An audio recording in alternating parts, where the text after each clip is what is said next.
L'hôtel particulier de Grosvenor Square accueillit Célina par une odeur de poussière et d'oubli. 5 ans. Pendant 5 longues années, cette demeure était restée fermée, telle une crypte où l'on aurait enterré non pas un corps, mais un nom. Son nom. Lady Célina Mortimer s'arrêta dans le hall, ses doigts se glissant sur la rampe sculptée de l'escalier.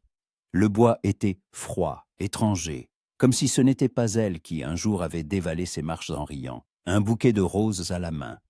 Comme si ce n'était pas ici, dans le salon vert, que Nicolas Sainte-Claire s'était agenouillé pour lui demander sa main, et qu'elle, sotte créature, avait cru que le bonheur pouvait être éternel.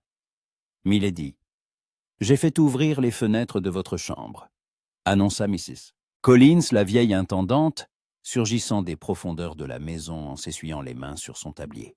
La femme avait vieilli, mais ses yeux étaient restés tout aussi bienveillants. Et les cheminées ont été allumées. Il fera chaud d'ici ce soir. Je vous remercie, Mrs. Collins. Célina retira ses gants, les ôtant lentement, doigt par doigt. Le cuir gris se posa sur la console près du miroir. Le reflet lui renvoya un visage pâle aux pommettes saillantes, des cheveux sombres noués en un chignon strict et des yeux d'un ambre sombre, trop sérieux pour ses 26 ans. 5 ans plus tôt, elle avait quitté Londres en jeune fille pleine d'espoir. Elle revenait en femme qui connaissait le prix du mensonge. « Vous devez être fatiguée du voyage, milady. Souhaitez-vous que je fasse servir le thé ?»« Plus tard. »« Dis-moi, Mrs. Collins, mon frère est-il déjà en ville ?»« Lord Thomas est arrivé hier soir. Il loge à son club, mais il a promis de vous rendre visite cet après-midi. » Thomas.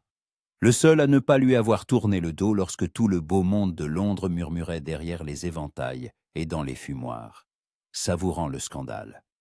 Le seul qui lui avait écrit en cornouailles, dans cette chaumière battue par les vents, au bord de la mer, où elle avait passé 5 années d'exil. Il avait juré de trouver celui qui avait répandu le mensonge, mais les traces s'étaient évanouies comme la fumée sur la Tamise. Célina monta l'escalier jusqu'à son ancienne chambre. La pièce était inondée de la lumière d'avril. Les fenêtres donnaient sur le jardin où les pommiers étaient en fleurs. Des pétales blancs tournoyaient dans l'air et, un instant, il lui sembla que le temps avait fait marche arrière. Mais non. Le passé ne pouvait être changé, et elle ne le souhaitait pas. Elle n'était pas revenue pour le passé. Elle était revenue pour la vérité et pour la vengeance. Sur sa coiffeuse reposait une lettre, livrée le matin même. Célina reconnut l'écriture. Des lettres amples, une plume énergique. Lady Violet Stanhope, la seule amie qui avait osé braver l'interdit tacite et continuer à lui écrire durant toutes ces années. Côte Sainte, Célina replia lentement la lettre. Il y serait, Nicolas. Pendant 5 ans, elle n'avait pas prononcé ce nom à voix haute, mais il résonnait sans cesse dans son esprit, comme une plaie ouverte, une prière, une malédiction. Nicolas Sainte-Claire, vicomte Ashton, l'homme qu'elle avait aimé plus que sa propre vie, l'homme qui ne l'avait pas cru, qui s'était détourné lorsque les rumeurs s'étaient abattues sur elle comme une avalanche, qui ne lui avait même pas laissé le temps de s'expliquer. Elle se souvenait de son visage lors de leur dernière soirée. Dans la bibliothèque de Cavendish House, au milieu des étagères de livres et de l'odeur de papier ancien, elle se rappelait comment il se tenait près de la fenêtre, le dos tourné, ses épaules tendues sous sa redingote sombre. « Qu'est-ce vrai, Célina, ce que l'on dit ?»« Non, Nicolas, c'est un mensonge. Je n'ai jamais... » »« On vous a vu, dans le jardin, avec Lord Carew, dans ses bras. Ce n'est pas ce que tu crois. Il a essayé. Je l'ai repoussé, mais la moitié de la bonne société vous a vu vous embrasser. Nous ne nous sommes pas embrassés. Il m'a saisi, j'essaie d'acier de me libérer. Assez. » Sa voix était glaciale. « Mon père m'avait prévenu. Il disait que vous étiez trop volontaire, trop éprise de liberté pour une femme respectable. Je ne l'ai pas écouté. Mais je vois maintenant qu'il avait raison. Il ne s'était jamais retourné, ne l'avait pas regardé dans les yeux. Il était simplement parti, et le bruit de la porte se refermant avait résonné comme un verdict. Le lendemain, leur fiançailles était rompue. 1 semaine plus tard, Son père l'envoyait en Cornouailles, loin des commérages, des regards méprisants, des chuchotements dans son dos.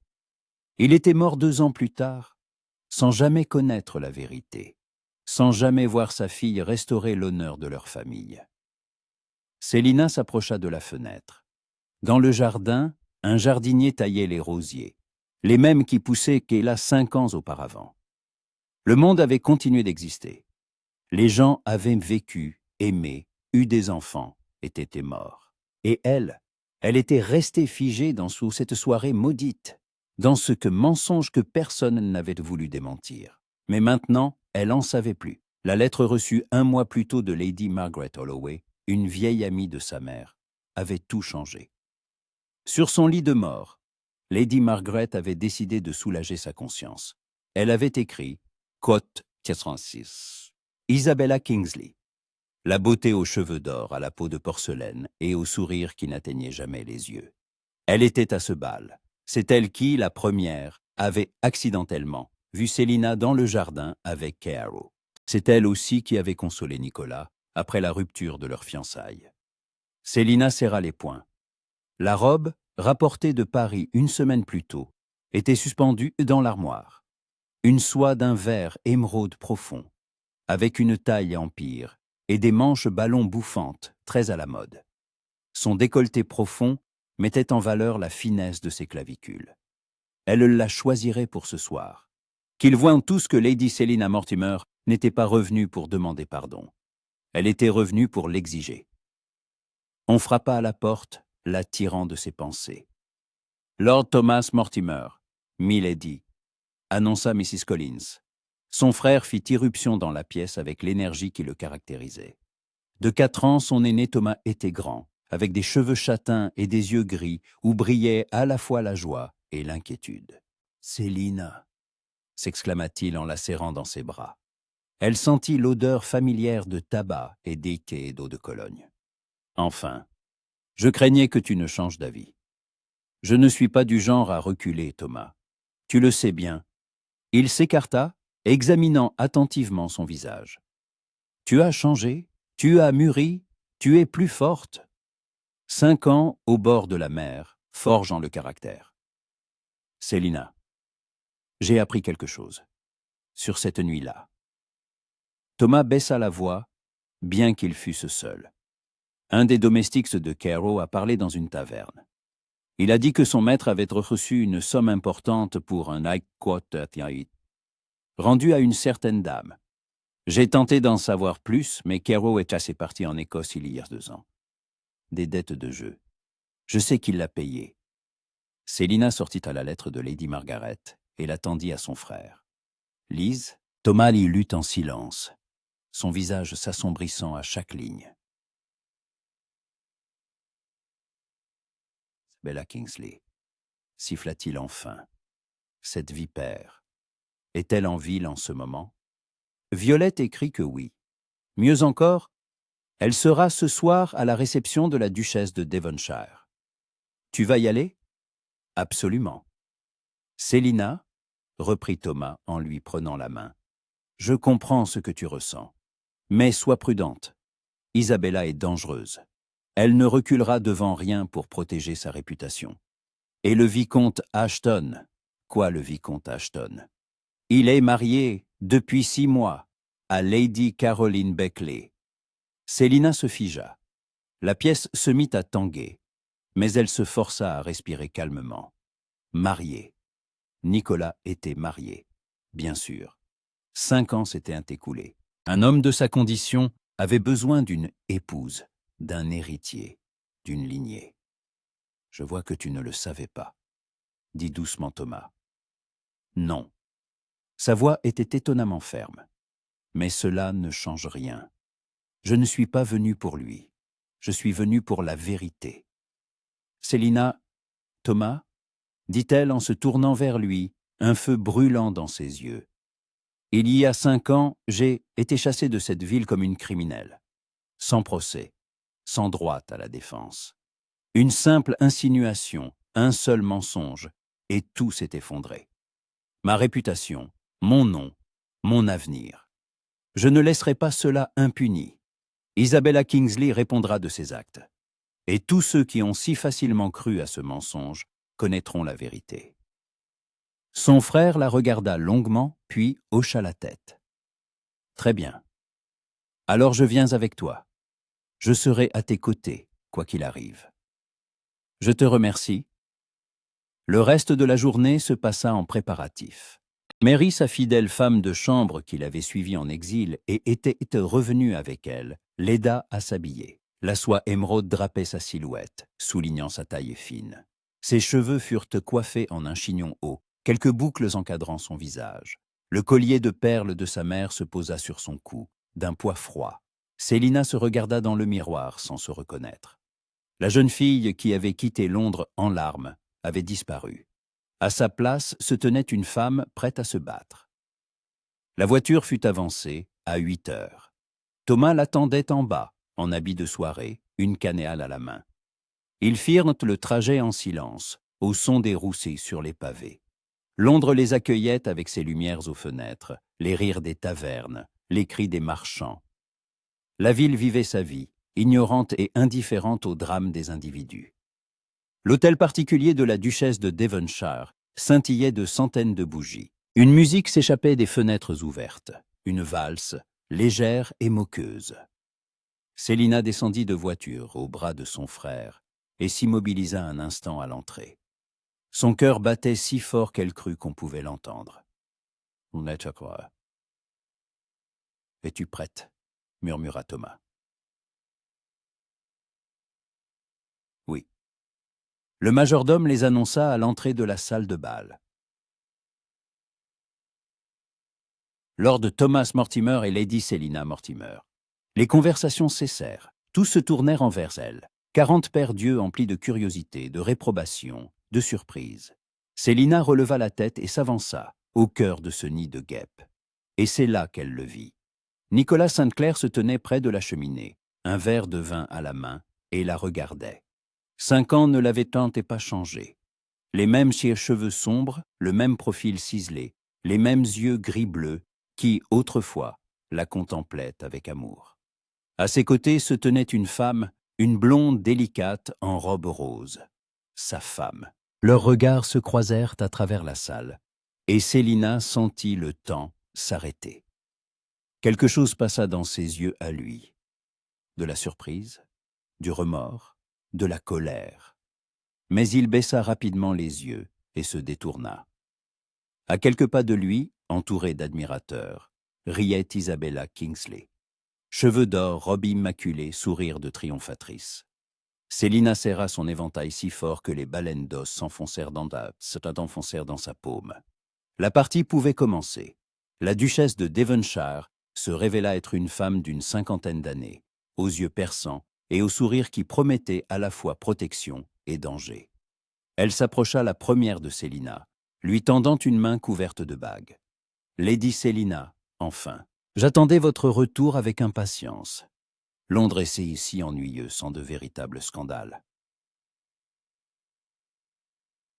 Je crains de vous décevoir, votre grâce. Je ne suis pas revenu pour les scandales. Oh, ma chère. » La duchesse éclata d'un rire grave et profond. « Vous êtes déjà un scandale. Par le simple fait de votre présence ici, la moitié de mes invités suffoquent d'indignation, et l'autre d'enthousiasme. L'équilibre parfait pour une soirée réussie. » Elle prit Célina par le bras et la guida à travers la salle. Le froufrou des jupes, le tintement des verres, les bribes de conversation, tout s'abattit sur Célina comme une vague. Les visages autour d'elle étaient à la fois familiers et étrangers. Lady Harrington et sa fille, qui avaient jadis envié les fiançailles de Célina. Le comte de Wiltshire, un vieux libertin, qui la déshabilla du regard. Lord et Lady Pembroke, qui se détournèrent dès qu'elle approcha. « N'y prêtez pas attention, » murmura la duchesse. Les Pembroke sont des hypocrites de la pire espèce, Lady Pembroke a eu 3 liaisons ces 5 dernières années, mais elle se pose en gardienne de la morale. Près d'une haute fenêtre donnant sur le jardin nocturne se tenait Violette Stanhope. Elle portait une robe couleur lavande, avec des manches en dentelle et des perles dans les cheveux. En voyant Célina, elle lui adressa un large sourire et se hâta de la rejoindre. « Célina !» s'exclama Violet en la serrant dans ses bras, sans se soucier des regards étonnés. « Tu es venue, et tu es divine. Cette robe, de Paris? Oui, la dernière collection de Madame Leroy. Je t'envie, dit Violet en lui prenant le bras. Viens, je vais te présenter à quelques personnes, celles qui sont encore capables de penser avec leur raison et non avec des commérages. L'heure suivante se passa en une succession de présentations et de conversations.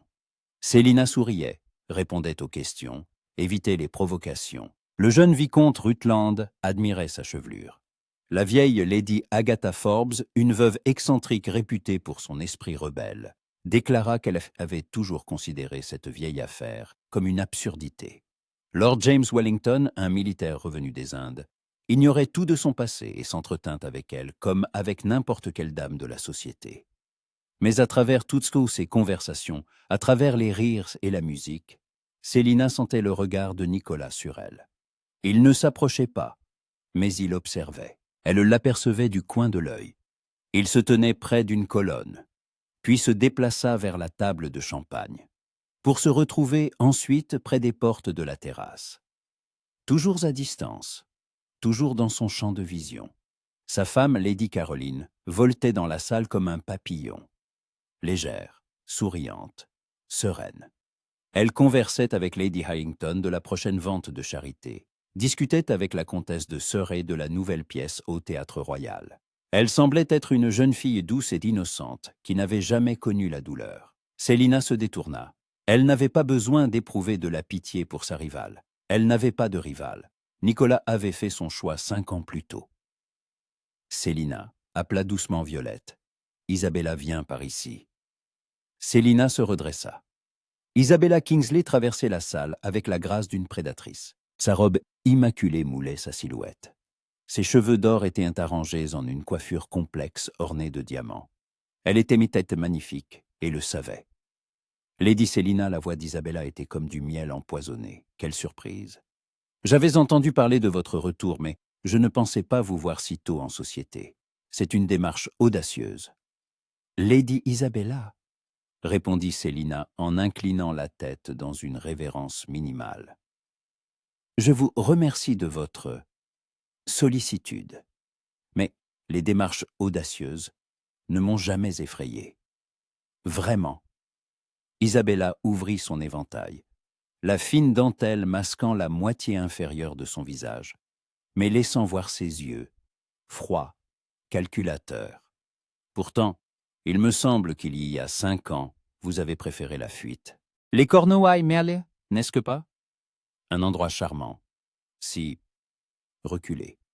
Parfois, le recul offre une nouvelle perspective. Il permet de voir les choses plus clairement, de comprendre qui est ami et qui est ennemi. Le sourire d'Isabella ne vacilla pas, mais quelque chose passa dans son regard. De la méfiance. Des ennemis? Mon Dieu, quel mot dramatique. Nous sommes tous amis ici, l'a dit Célina. Ou du moins, nous nous efforçons d'être civilisés. La civilité est un masque bien pratique, dit Célina en s'approchant, baissant la voix pour que seule Isabella puisse l'entendre. Mais les masques ont tendance à tomber, surtout quand on commence à tirer dessus. Isabella referma brusquement son éventail. Ses doigts blanchirent sous la tension. Je ne vois pas de quoi vous parlez. Non? Alors permettez-moi de vous rafraîchir la mémoire. Le jardin de Cavendish House, le bal de juin, Lord Carrow. Vous y étiez, n'est-ce pas? Vous avez été la première à me trouver. Quelle heureuse coïncidence. Le visage d'Isabella devint un masque de porcelaine. M'accusez-vous de quelque chose, Lady Célina? Je ne fais que me souvenir. Pour l'instant, Célina sourit, mais son sourire n'atteignit pas ses yeux. Agréable soirée, Lady Isabella. Elle se détourna et faillit entrer en collision avec Nicolas. Il se tenait à quelques pas, et elle ignorait ce qu'il avait pu entendre.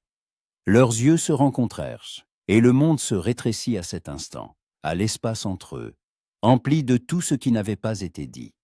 5 ans. 5 ans qu'elle n'avait pas entendu sa voix, ni vu de près ce visage. Le temps y avait laissé sa marque.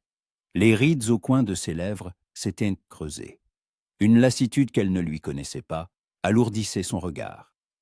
Mais il était toujours Nicolas, toujours l'homme qu'elle avait aimé. Lady Selina, prononça-t-il son nom doucement, presque prudemment. Vicomte Ashton, la formalité, la froideur, une barrière de politesse dissimulant des cœurs brisés. Puis-je vous parler, seul? Célina hésita. Chaque instinct lui criait de refuser, de partir, de garder ses distances. Mais elle n'était pas venue ici pour fuir. Très bien. Il lui montra la terrasse. Ils sortirent dans la fraîcheur de la nuit, laissant derrière eux, la chaleur et la lumière de la salle de bal. Le jardin en contrebas était plongé dans l'ombre, mais la lune éclairait les allées et les parterres de tulipes tardives. Le vent apporta une odeur de terre humide et de fleurs. Nicolas s'approcha de la balustrade et s'arrêta, le regard perdu dans l'obscurité.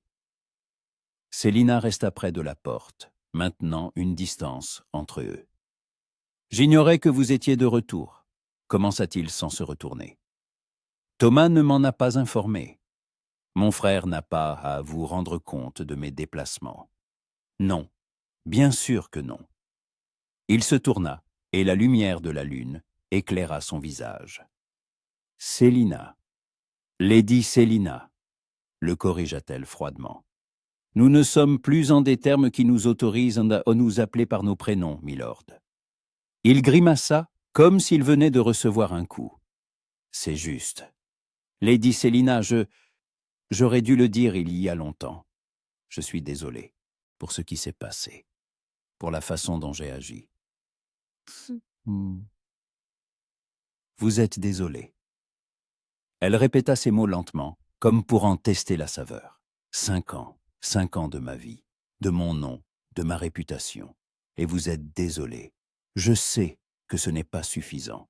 Rien ne pourra jamais l'être. Mais je vous en prie, écoutez-moi. Cette nuit-là, tout le monde disait, l'interrompit-elle, sa voix sonnant comme de l'acier. Mais vous ne m'avez pas interrogé, vous, l'homme qui me jurait son amour, qui me demandait de devenir sa femme. Vous n'avez pas demandé. Vous avez simplement cru. Il y avait tant de témoins, Célina. Lady Harrington, le comte Maurice, même le vieux Lord Cavendish vous a vu. Que devais-je penser? Vous auriez dû penser que j'en étais incapable. Vous auriez dû me connaître.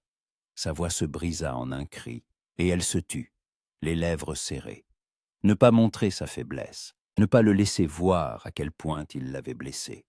Nicolas fit un pas vers elle, mais elle recula. Non, n'approchez pas.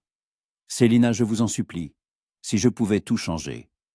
Mais vous ne le pouvez pas. Elle releva le menton, forçant sa voix à rester stable. On ne peut revenir sur le passé, Lord Ashton. Vous avez fait un choix. Vous vous êtes marié. Vous vivez votre vie. Et moi, je suis revenu pour restaurer l'honneur de ma famille, pas pour écouter des excuses tardives. Je ne me suis pas marié par amour. Ces mots seuls restèrent en suspendus entre eux, lourds et dangereux. Cela ne me regarde pas, répondit Célina, mais son cœur battait à tout rompre. Mon père a insisté. Caroline était la fille de son plus vieil ami, un bon parti, le parti qu'il fallait. Je pensais que le temps guérirait les blessures, que je pourrais oublier. Et y êtes-vous parvenu? Il la regarda longuement, et il y avait une telle douleur dans ses yeux qu'elle regretta presque sa question. Non, pas un seul jour. Alors nous sommes tous deux malheureux, dit doucement Célina. Mais je ne suis pas revenu chercher la pitié, Nicolas, ni la vôtre ni la mienne. Je suis revenu pour la vérité. La vérité, de quoi parlez-vous? Elle s'apprêtait à répondre, Mais la porte de la terrasse s'ouvrit et Lady Caroline apparut. Fragile comme une statuette de porcelaine, elle semblait désemparée. « Nicolas, je te cherchais. » Son regard se posa sur Célina, et une lueur d'inquiétude y passa. « Pardon, je ne voulais pas déranger. »« Vous ne dérangez pas, Lady Caroline. » se força à sourire Célina. Lord Ashton et moi-même avions terminé notre conversation. Veuillez m'excuser de vous avoir emprunté votre époux. Elle passa devant eux pour retourner dans la salle de bal, sans un regard en arrière.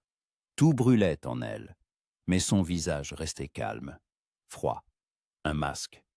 Elle aussi en avait besoin. Violet l'intercepta près d'une colonne. « Que s'est-il passé? Tu es blanche comme un linge. » « Rien. Simplement, l'air frais n'était pas aussi rafraîchissant que je l'espérais. »« Il t'a parlé? Il s'est excusé. 5 ans après. Et qu'as-tu répondu? Qu'on ne peut revenir sur le passé. » Violet lui serra la main. « Tu es plus forte que je ne le pensais. J'aurais pleuré ou je l'aurais frappé, ou les deux. Les larmes sont un luxe que je ne peux plus me permettre. » La musique changea pour une nouvelle valse. Les couples tourbillonnèrent sur le parquet. Un vortex de robes colorées, l'éclat des bijoux, une odeur de parfum et de fleurs. Célina observait la scène avec détachement, comme à travers une vitre. Ce monde avait été le sien. Il lui semblait maintenant étranger, factice. « Célina !» Thomas apparut à ses côtés, le visage inquiet. « Nous devons partir, tout de suite. » « Que se passe-t-il » ? Je viens d'entendre une conversation. Isabella Kingsley parlait à la comtesse de Surrey. Elle répand de nouvelles rumeurs. Elle dit que tu es revenu de Cornouailles avec un amant, que tu as un enfant illégitime. Le sang lui monta à la tête. Célina sentit la pièce vaciller. Quoi? Un mensonge, bien sûr. Mais les gens commencent déjà à chuchoter. J'ai vu Lady Pembroke et Mrs. Holbrook échanger des regards entendus. Célina balaya la salle du regard. Oui, il y avait des chuchotements, des regards furtifs. Isabella se tenait au centre d'un groupe de dames, son visage exprimant une fausse compassion. Une rage pure et brûlante éclata dans la poitrine de Célina. C'en était assez. Les jeux étaient terminés. Elle traversa la salle, droit sur Isabella. Les conversations cessèrent.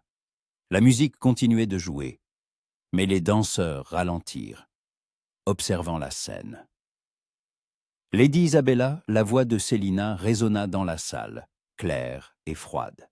« J'ai entendu dire que vous répandiez d'intéressantes histoires à mon sujet. Ne voudriez-vous pas les répéter publiquement? Ici, devant tout le monde?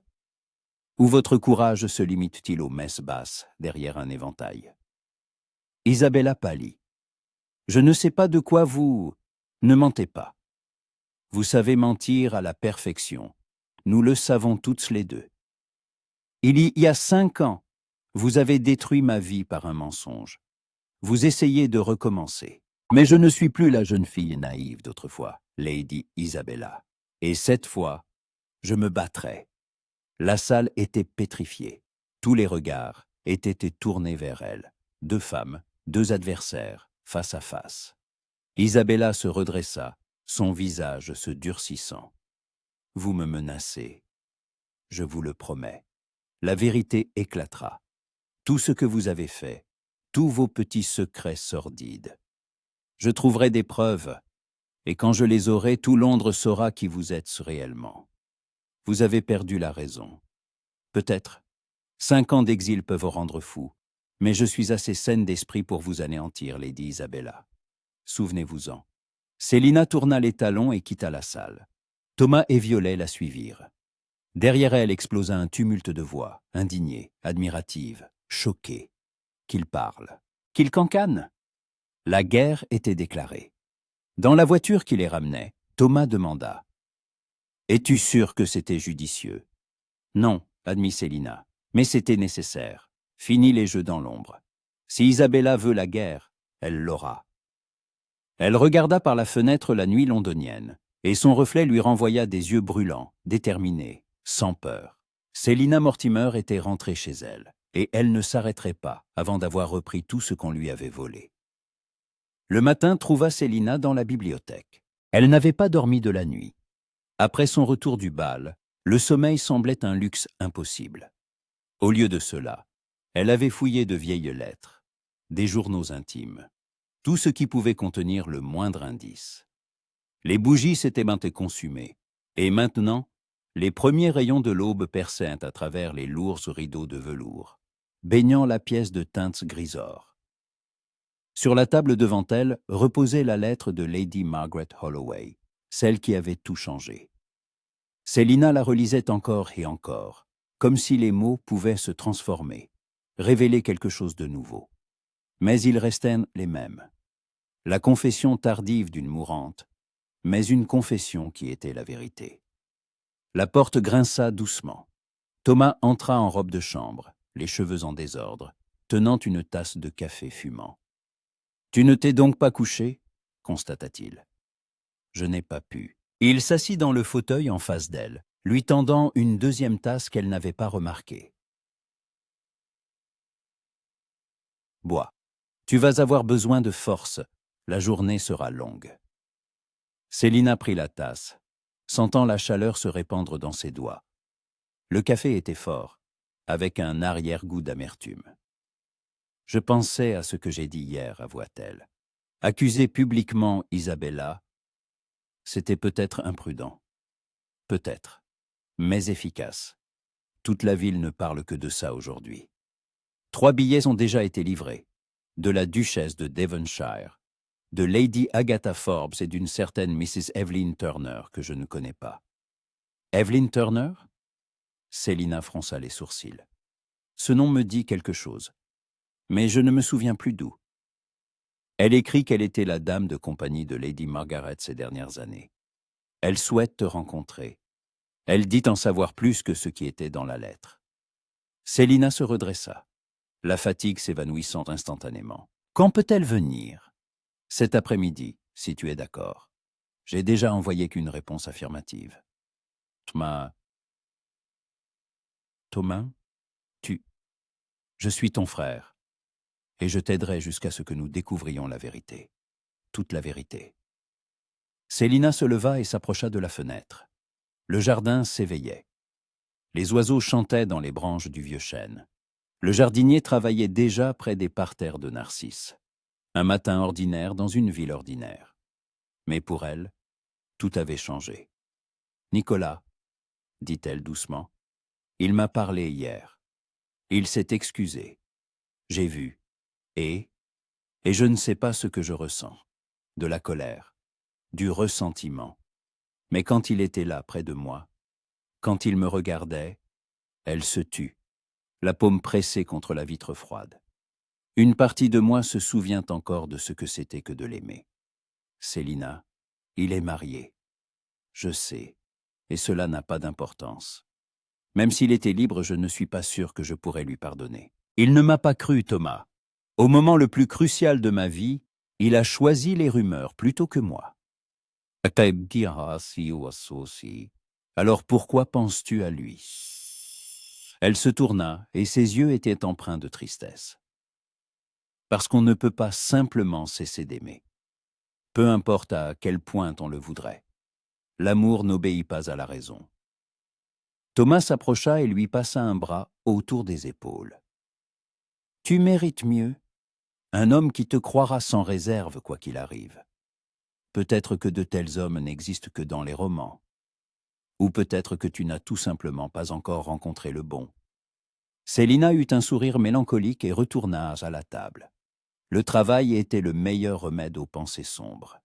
Mrs. Evelyn Turner arriva à 3 heures précises. C'était une femme d'environ 45 ans, vêtue d'une modeste robe grise à col blanc, avec des yeux bruns perçants et des manières qui trahissaient une bonne éducation. Elle n'était pas une simple dame de compagnie, elle était une confidente. « Lady Célina, dit-elle en faisant une révérence, je vous remercie de me recevoir. Je sais que ma venue peut paraître étrange, mais après la mort de Lady Margaret, je me suis senti obligé de vous contacter. Asseyez-vous, Mrs. Turner. Un thé ? Et avec plaisir. Elles s'installèrent dans le petit salon, une pièce confortable avec vue sur le jardin, où la porcelaine de Chine et la théière, en argent, reflétaient la lumière de l'après-midi. Célina servit le thé, respectant tous les rituels, bien que ses mains tremblassent d'impatience. « Vous avez écrit que vous en saviez plus que ce qui était dans la lettre de Lady Margaret. » Oui, Mrs. Turner but une gorgée de thé, rassemblant ses pensées. Lady Margaret a beaucoup souffert ces derniers mois. La maladie était pénible, mais sa conscience l'était encore plus. Elle me parlait souvent, durant ces nuits où la douleur l'empêchait de dormir. Elle me parlait de sa nièce, de ce qu'elle avait fait. De Lady Isabella Kingsley. Exactement. Voyez-vous, Isabella était folle du vicomte Ashton. Depuis qu'elle l'avait vu pour la première fois au bal du duc de Marlborough, c'était 1 an avant vos fiançailles. Elle le poursuivait, flirtait avec lui, mais il ne lui prêtait aucune attention. Et quand il vous a demandé votre main, elle s'est sentie insultée. Lady Margaret disait qu'Isabella se considérait plus belle, plus digne. Elle ne pouvait accepter d'avoir été conduite. Célina posa sa tasse pour ne pas trahir le tremblement de ses mains. Et qui elle a décidé de détruire mes fiançailles. Pire, elle a décidé de vous détruire. Mrs. Turner se pencha en avant. Lady Margaret était au courant du plan à l'avance. Isabella le lui avait avoué, pensant que sa tante la soutiendrait. Elle a trouvé Lord Carew, un jeune homme criblé de dettes, et lui a proposé un marché. 1000 livres pour une soirée de travail. Il devait vous attirer dans le jardin de Cavendish House pendant le bal, vous étreindre, vous embrasser, de manière à ce que cela paraisse compromettant. Isabella s'est chargée des témoins. Elle avait prévenu à l'avance quelques invités triés sur le volet où et quand surprendre le scandale. La colère, brûlante et furieuse, monta dans la poitrine de Célina. Tout avait été planifié, chaque détail, chaque étape. Mais pourquoi Lady Margaret s'est-elle tue? Pourquoi n'a-t-elle pas arrêté sa nièce?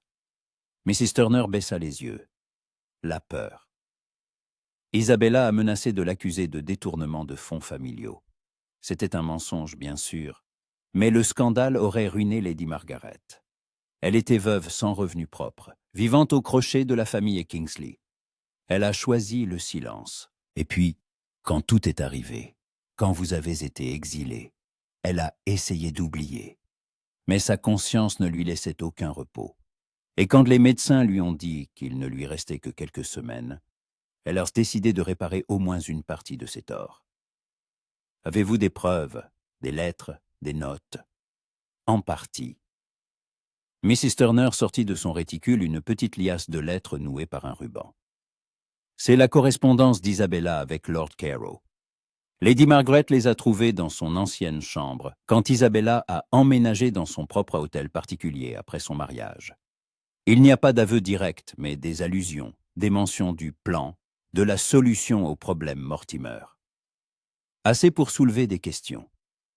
Célina prit les lettres, les mains tremblantes. Le papier était jauni, l'encre s'était estompée, mais les mots restaient illisibles. Elle ouvrit la première lettre.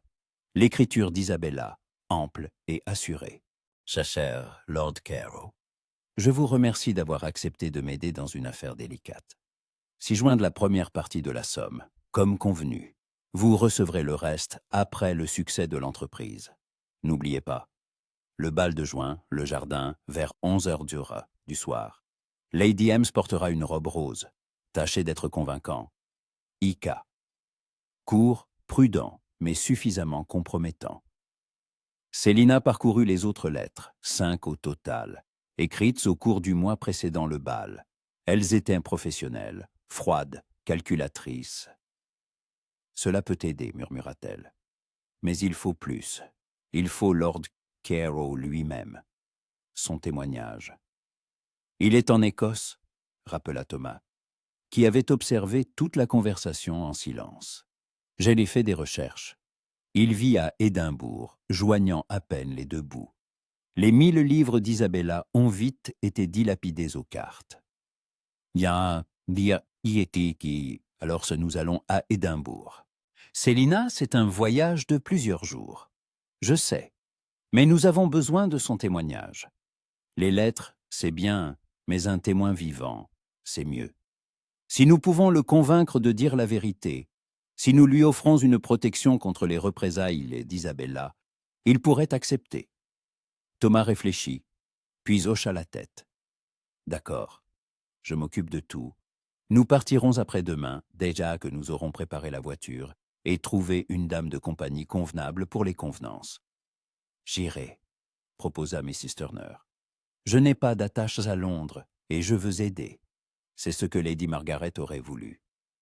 Je vous remercie, dit Célina en lui prenant la main, pour tout, d'être venu, pour les lettres, pour votre volonté de m'aider.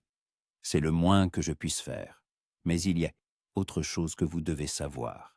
Mrs. Turner hésita. Isabella ne s'est pas arrêtée après votre exil. Elle a épousé le vicomte Kingsley il y a 2 ans.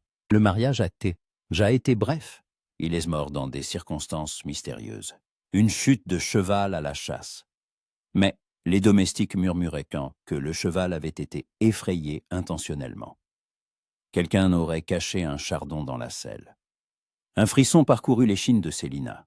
« Vous pensez qu'Isabella a tué son mari ?» Je ne l'affirme pas. Mais le vicomte Kingsley était âgé et malade. Le mariage avait été conclu pour son titre et sa fortune. Après sa mort, Isabella a hérité de presque tout. Elle est maintenant une veuve riche, indépendante et dangereuse.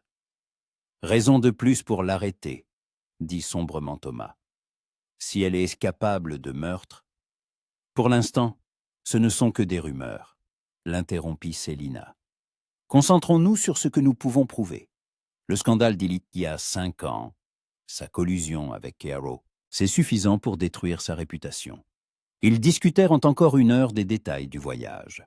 Lorsque Mrs. Turner partit, promettant de revenir après-demain prête pour le départ, Célina resta seule dans le salon. Le soleil déclinait, peignant la pièce de teinte rouge et or.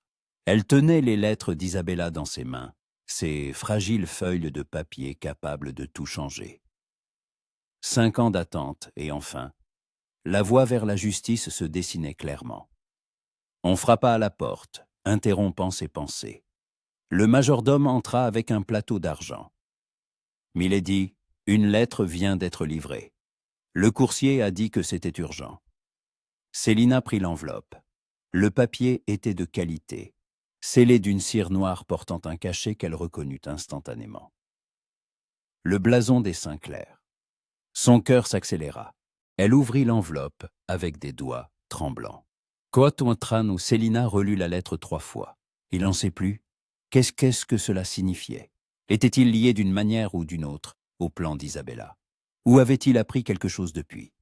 Elle devait le rencontrer.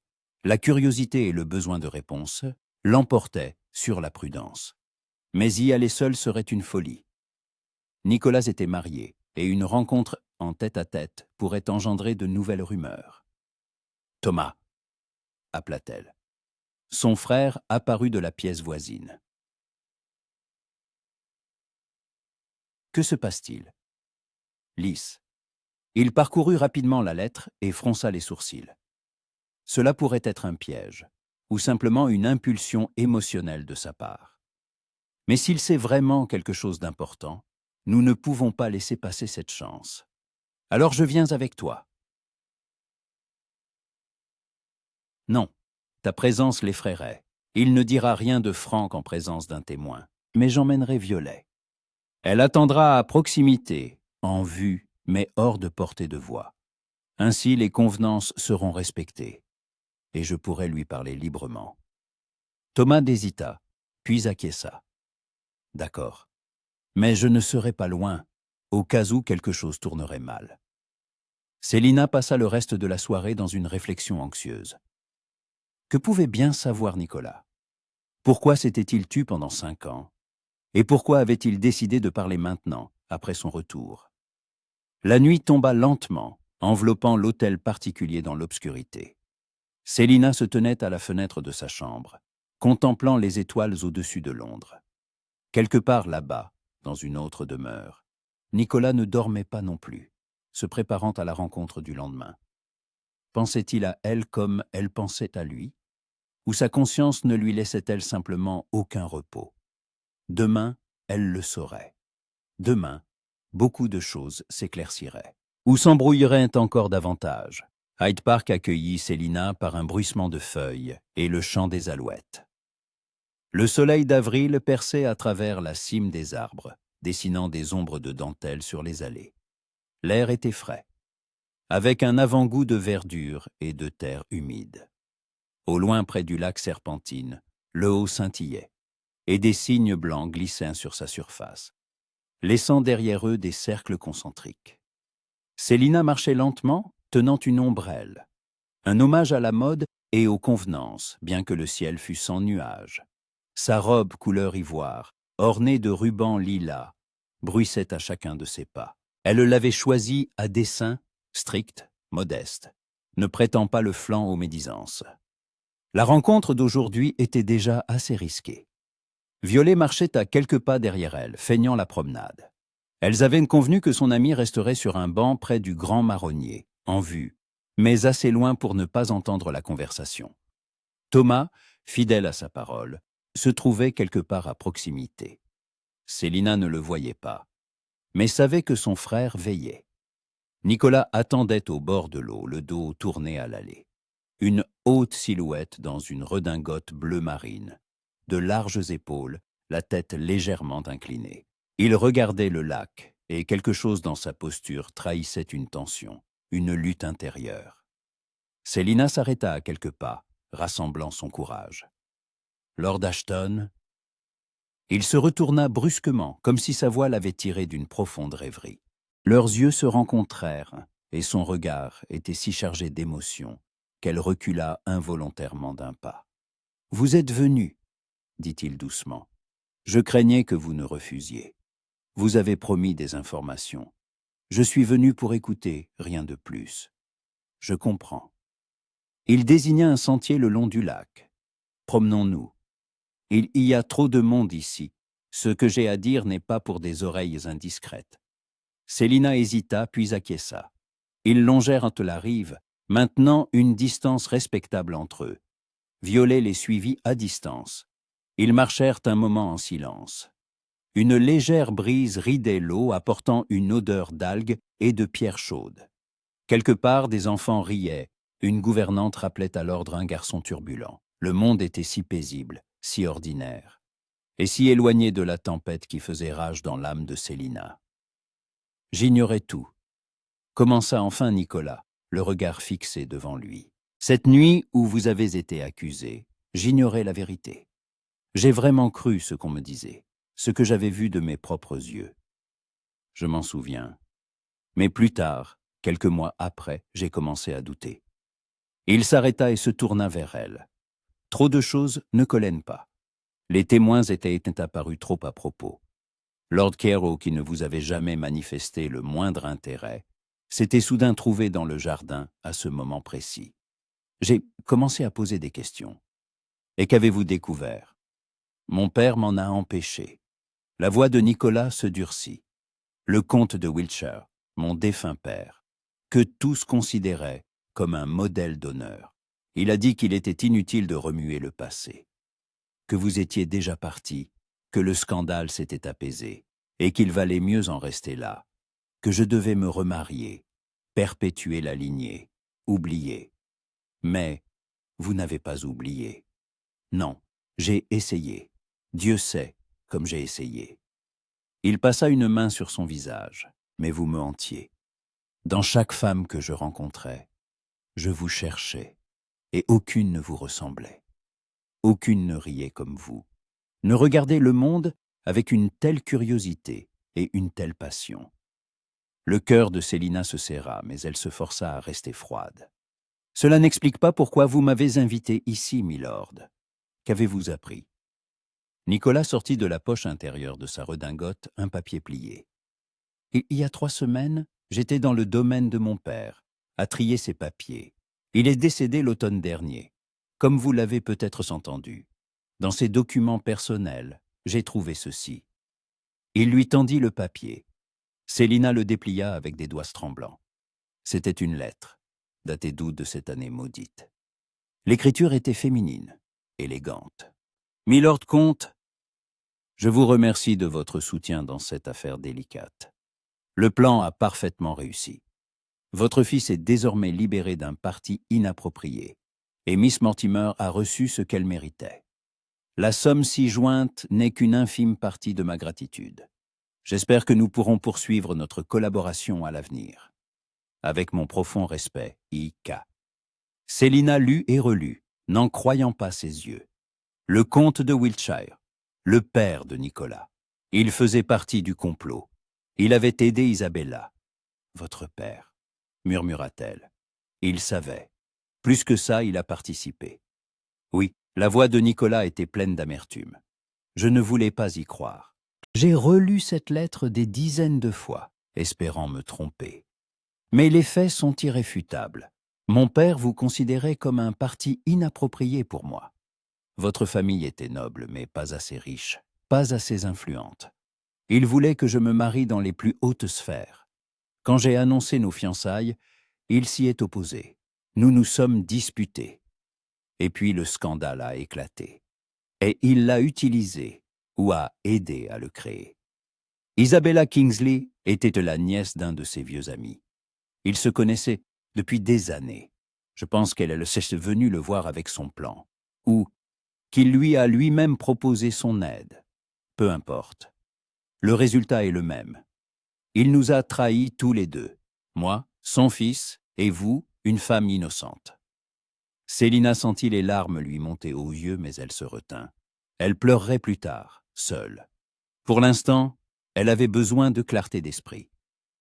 Pourquoi n'êtes-vous pas venu me voir plus tôt? Pourquoi avoir attendu mon retour? J'ignorais où vous étiez. Nicolas s'approcha et sa voix était empreinte de désespoir. Votre frère refusait de me donner votre adresse. Il répondait à mes lettres par la négative, disant que vous ne souhaitiez aucune communication, et je le comprenais.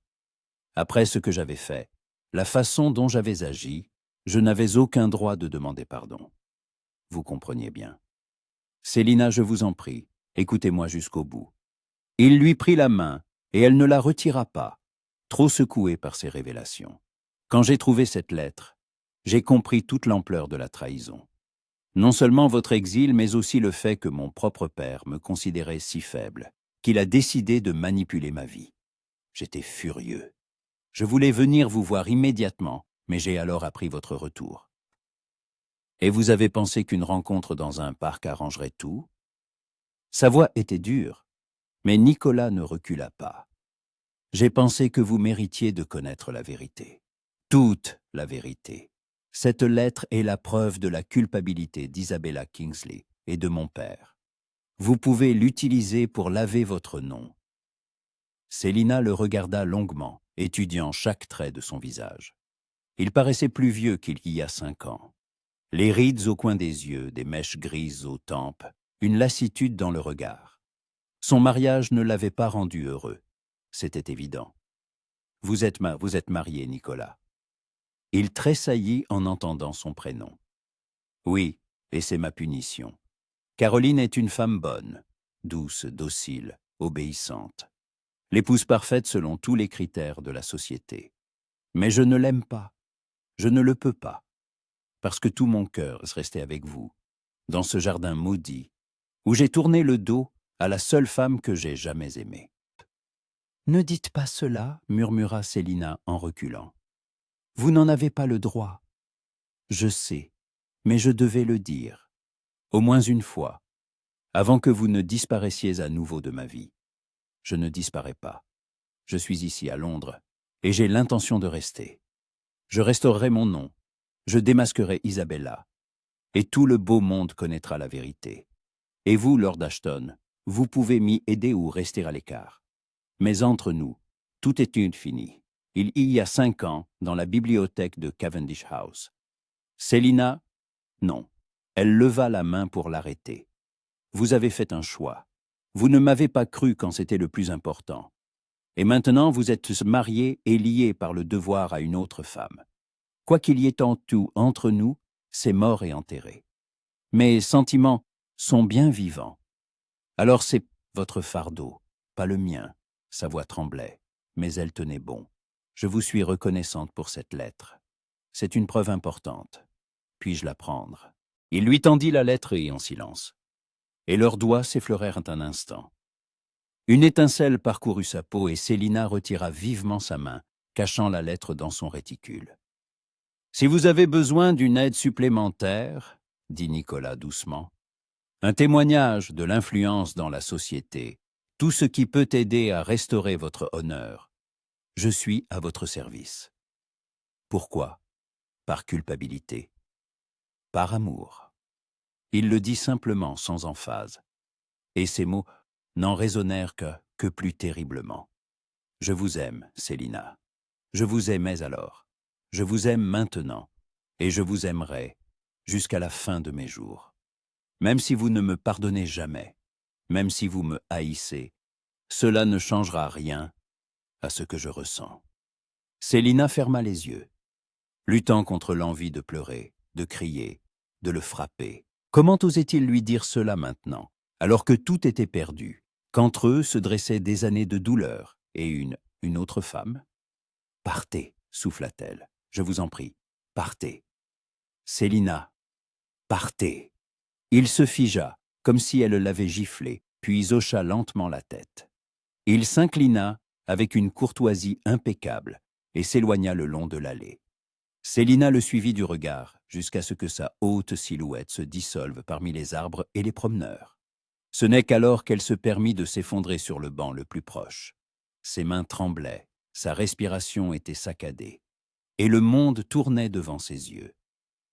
Violet fut à ses côtés en un instant. « Célina, que s'est-il passé? Que t'a-t-il dit ?»« La vérité, » murmura Célina, laquais. « Il m'a dit la vérité, et elle est pire que ce que je pensais. » Elle montra la lettre à son ami. Violet lut, son visage pâlissant. « Mon Dieu, le comte de Wiltshire, le père du vicomte. Il était impliqué dans le complot. Isabella n'a pas agi seule. Elle avait un allié, influent et sans scrupules. Ensemble, ils ont détruit ma vie, comme si c'était un jeu, un divertissement. Mais maintenant tu as des preuves, Célina. Cette lettre, en plus de celle que Mrs. Turner t'a donnée, c'est déjà sérieux. Pas assez? Célina se redressa, essuyant ses larmes naissantes. Les gens pourraient qu'en dire que les lettres sont des faux. Il faut un témoin vivant, Lord Carrow. Nous devons aller à Édimbourg, comme prévu. Es-tu sûr d'en être capable? Après cette conversation, où j'en suis capable. Célina se leva, lissant ses jupes. Nicolas Sainte-Claire a fait son choix il y a 5 ans, et l'a confirmé aujourd'hui. Il reste dans sa vie, moi dans la mienne. Mais ses aveux et cette lettre m'aideront à obtenir justice. Et je le ferai, Violette, quoi qu'il arrive. Elles retournèrent à la voiture qui les attendait. Thomas se tenait près du véhicule, et un seul regard sur le visage de sa sœur suffit pour qu'il comprenne que la rencontre avait été difficile. « À la maison !» ordonna Célina au cocher. En chemin, elle raconta à son frère l'histoire de la lettre et les aveux de Nicolas. Thomas écouta en silence, son visage s'assombrissant à chaque mot. « Le comte de Wiltshire !» gronda-t-il enfin. « J'ai toujours senti quelque chose de louche chez lui. Trop froid, trop calculateur. Mais je pensais que c'était simplement les manières d'un aristocrate. En réalité, c'était un manipulateur sans cœur. « Heureusement, il est mort, » dit Célina d'un ton neutre. « Sinon, je ne sais pas ce que je lui aurais fait. Mais Isabella est vivante, et elle paiera pour 2. » Le reste de la journée se passa en préparatifs pour le voyage. Célina écrivit à Mrs. Turner pour confirmer leur départ après-demain. Elle ordonna à sa femme de chambre de faire les malles. Elle relut toutes les lettres en sa possession, élaborant un plan d'action dans son esprit. Le soir, lorsque l'hôtel particulier fut plongé dans le silence, elle s'assit à la fenêtre de sa chambre, contemplant les lumières de Londres. Quelque part là-bas, dans l'un de ces hôtels particuliers éclairés, Nicolas ne dormait pas non plus. Pensait-il à elle? Regrettait-il ses paroles? Que t'aimais aussi, Imo, résonnait dans sa tête, comme une incantation, une malédiction. Elle l'aimait aussi. Mon Dieu, comme elle l'aimait. 5 ans n'avaient pas effacé ce sentiment, il l'avait seulement enseveli sous des couches de douleur et de colère. Mais aujourd'hui, quand il s'était tenu près d'elle, la regardant avec une telle supplication, tout était revenu avec la même force. Mais il était marié, et elle ne pouvait, n'avait pas le droit de détruire le mariage d'un autre, aussi malheureux soit-il. Lady Caroline était innocente dans cette affaire. Elle ne méritait pas de devenir la victime des sentiments d'autrui. Célina se leva et s'approcha d'un coffret sur sa coiffeuse. À l'intérieur se trouvait une vieille lettre, celle que Nicolas lui avait écrite après leur première rencontre au bal de la duchesse de Marlborough, 6 ans plus tôt. Elle l'avait gardée toutes ces années, comme un talisman, un souvenir d'un temps où tout était simple et merveilleux. « Lady Célina, je ne peux cesser de penser à vous. Votre sourire illumine les recoins les plus sombres de mon âme. S'il vous plaît, permettez-moi de vous revoir, votre dévoué, Nicolas. » Court, simple, mais sincère. Elle se souvenait de ses mains tremblantes en le lisant pour la première fois, de son cœur battant si fort qu'il lui semblait que le monde entier l'entendait. Célina approcha la lettre de la flamme d'une bougie. Le papier s'enflamma, le feu lécha les bords, dévorant les mots, les souvenirs, le passé. Elle le regarda se transformer en cendre et sentit quelque chose en elle se libérer. Le passé était consumé. Il ne restait que le présent et un avenir qu'elle construirait elle-même, sans Nicolas, sans illusions, sans espoir de miracle. Le lendemain, un billet d'Isabella Kingsley arriva. Célina reconnut l'écriture sur l'enveloppe et la fixa longuement avant de l'ouvrir. Cotetzeto, Célina relut le billet et se mit à rire, un rire froid, sans joie. Elle me menace. Elle pense que je vais avoir peur et m'enfuir à nouveau. « Que vas-tu répondre ?» demanda Thomas, qui lisait par-dessus son épaule. « Rien. Les mots sont inutiles. Laissez mes actes parler pour moi. » Elle jeta le billet dans la cheminée et le regarda se recroqueviller et noircir dans les flammes. Après-demain, il partirait pour Édimbourg. Là-bas, dans les rues brumeuses de la ville écossaise, les attendait Lord Carew, l'homme dont les aveux pourraient tout changer. Célina le ferait parler, à n'importe quel prix. La guerre ne faisait que commencer, et elle avait bien l'intention de la gagner. Le voyage jusqu'à Édimbourg dura 4 jours. 4 longues journées de secousses en voiture. De nuit, dans des auberges de bord de route, sentant l'humidité et le vieux bois. De petits déjeuners composés de pain fade et de thé fort. Célina regardait par la fenêtre les paysages changeants. Les vertes collines d'Angleterre cédaient progressivement la place aux austères sauteurs écossaises, où la bruyère s'accrochait aux rochers et où le vent courbait les rares arbres. Mrs. Turner se révéla une agréable compagne de voyage. Elle racontait ses années de service auprès de Lady Margaret. Comment la nièce s'était peu à peu transformée de jeune fille capricieuse en femme calculatrice, capable de tout pour atteindre ses objectifs. Chaque histoire ajoutait un trait au portrait d'Isabella Kingsley, la rendant de plus en plus repoussante et, en même temps, compréhensible.